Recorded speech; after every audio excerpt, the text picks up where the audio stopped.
घर में शक्कर और दूध दोनों ही नहीं है, बस मेरा खून है, कहो तो उसे ही उबाल कर पिला दूं। ये क्या मनोज भाई, आज तुम्हारे समोसे में वो रोज वाला स्वाद क्यों नहीं है? शोभापुर नाम के गांव में मनोज अपनी पत्नी वैशाली के साथ रहा करता था। मनोज बहुत ही आलसी और भुलक्कड़ था, जिसकी वजह से उसकी पत्नी वैशाली हमेशा उस पर गुस्सा रहती थी।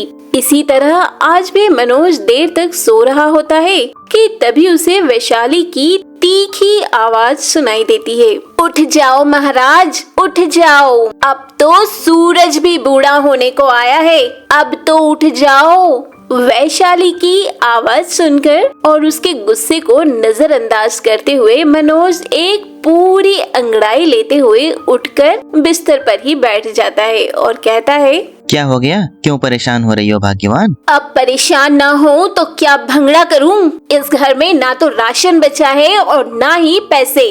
वैशाली का गुस्सा देखते हुए मनोज उससे ज्यादा बात करना ठीक नहीं समझता है और उससे प्यार से कहता है, ठीक है, मैं बस काम की तलाश में जा रहा हूँ, बस एक कप चाय मिल जाती तो मजा ही आ जाता। घर में शक्कर और दूध दोनों ही नहीं है, बस मेरा खून है, कहो तो उसे ही उबाल कर पिला दूं। वैशाली का गुस्सा देखकर मनोज तुरंत उठ खड़ा होता है और बिना उसे कुछ कहे काम ढूंढने के लिए निकल जाता है। दरअसल मनोज को खाना खाने और खाना बनाने के अलावा कोई और काम नहीं आता था। वो पहले भी कई दुकानों में काम कर चुका था, लेकिन उसके आलस की वजह से उसे सभी जगह से निकाला जा चुका था। इसलिए मनोज को अब हर बार कोई नया काम ढूंढना पड़ता था। पता नहीं किस इंसान को सूझी थी कि जंगल से निकलकर गांव की ओर चलते हैं। अरे इससे अच्छा तो हम लोग जंगलों में ही रहते, वहीं के पेड़ फूल खाते और दिन भर मस्त सोया करते। कम से कम ये रोज रोज काम करने की झंझट तो नहीं होती। अब जो भी हो, काम तो करना ही पड़ेगा, वरना अगर शाम को पैसे लेकर नहीं गया तो वैशाली तो मेरा भरता बना देगी। दोपहर से शाम होने को आई थी, लेकिन मनोज को कहीं भी काम नहीं मिल रहा था। और जब मनोज एक दुकानदार के पास जाता है, भैया मुझे कोई काम मिल सकता है क्या? आप जो भी बोलोगे ना, मैं बहुत ही सस्ते दामों में कर दूंगा। दुकान वाले को भी एक लड़के की जरूरत थी, इसलिए वो मनोज से कहता है, हाँ, मुझे भी एक सामान ढोने वाले लड़के की जरूरत है। तुम दिखने में अट्टे कट्टे हो, तो फिर इंतजार किस बात का, लग जाओ काम पे। मनोज मजबूरन काम करने के लिए तैयार हो जाता है और सामान उठाकर दुकानदार के बताए हुए पते पर जाने के लिए निकल जाता है। लेकिन कुछ देर चलने के बाद उसे समझ आ जाता है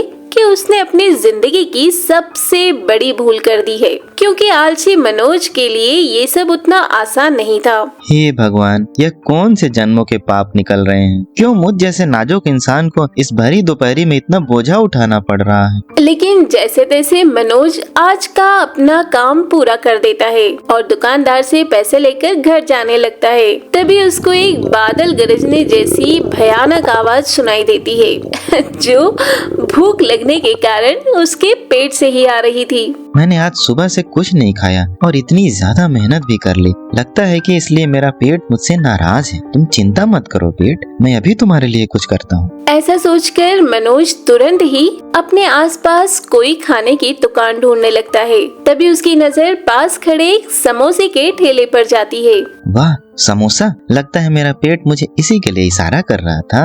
मनोज समोसे के ठेले पर जाकर खूब सारे समोसे खाता है, जिससे उसके पास अब बस थोड़े से ही पैसे बचे थे, जिन्हें लेकर वो घर पहुंचता है। क्या करूं मैं तुम्हारे इस पेट का? तुम खाने के अलावा भी कुछ सोच पाते हो या नहीं? बस बहुत हुआ, मैं तो चली अपने मायके, फिर जो जी में आए करते रहना। भाग्यवान, मुझे अब बस माफ कर दो, आगे से ऐसा कभी नहीं होगा। वैशाली तो रुक जाती है, लेकिन मनोज जब दूसरे दिन काम से लौट रहा होता है तो इस बार फिर से वही हरकत करता है। अरे तुम्हें इतने ही समोसे खाने हैं तो घर में समोसे की फैक्ट्री क्यों नहीं खुलवा लेते? वैशाली की बात सुनकर मनोज को एक आइडिया आता है और वो तुरंत वैशाली को रोकते हुए कहता है, समोसा फैक्ट्री? घर में? अरे यह तो बहुत ही अच्छा आइडिया है वैशाली। मनोज की बात सुनकर वैशाली और भी ज्यादा गुस्सा हो जाती है। तभी मनोज कहता है, मुझे समोसा खाना और बनाना दोनों ही बहुत पसंद है, तो क्यों ना मैं एक समोसे की दुकान ही खोल लूं? और फिर दूसरों से ज्यादा तुम ही समोसे खा जाना। लेकिन ठीक है, तुमने पहली बार कोई अच्छा काम करने की बात की है, इसलिए मैं तुम्हें मना नहीं करूंगी। लेकिन पैसों की कमी होने के कारण पहले तो मनोज कुछ दिन तक दुकान में ही काम करता है और उससे पैसे बचाकर समोसे बनाने का सामान लाकर समोसे बनाता है और गांव में ही अपनी एक छोटी सी समोसे की दुकान खोल लेता है। समोसे खा लो भैया, समोसे,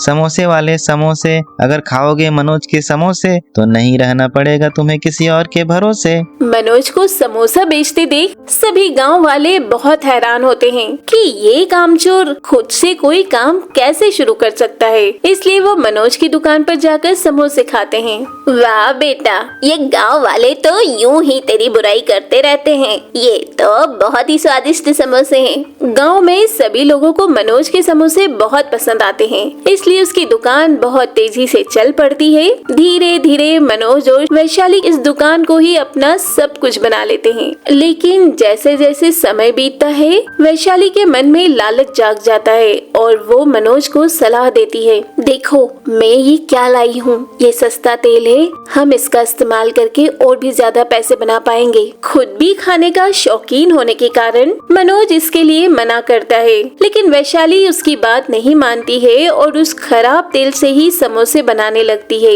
ये क्या मनोज भाई, आज तुम्हारे समोसे में वो रोज वाला स्वाद क्यों नहीं है? इसी तरह और भी दूसरे लोग मनोज के समोसे की बुराई करने लगते हैं। इसीलिए मनोज अपने समोसे के दाम भी कम कर देता है, जिससे लोग उसकी दुकान से समोसे खा रहे थे। लेकिन एक दिन समोसे खाने की वजह से गांव में कुछ लोगों की बहुत ज्यादा तबीयत खराब हो जाती है, जिस वजह से सरपंच और पूरे गांव वाले मनोज के पास आकर कहते हैं, मनोज, तेरी दुकान के समोसे खाने की वजह से गांव में बहुत सारे लोगों की तबीयत खराब हुई है, इसलिए कान खोल कर सुन ले, अगर तूने आज के बाद दोबारा समोसे की दुकान लगाई तो तुझे हम गांव से ही निकाल देंगे। सरपंच का ये फैसला सुनकर मनोज और वैशाली बहुत परेशान हो जाते हैं और तुरंत ही पूरे गांव वालों से माफी मांगने लगते हैं। सरपंच जी, ये सब मेरी गलती है। मैंने ही अपने पति से सस्ते तेल में समोसे बनाने के लिए कहा था।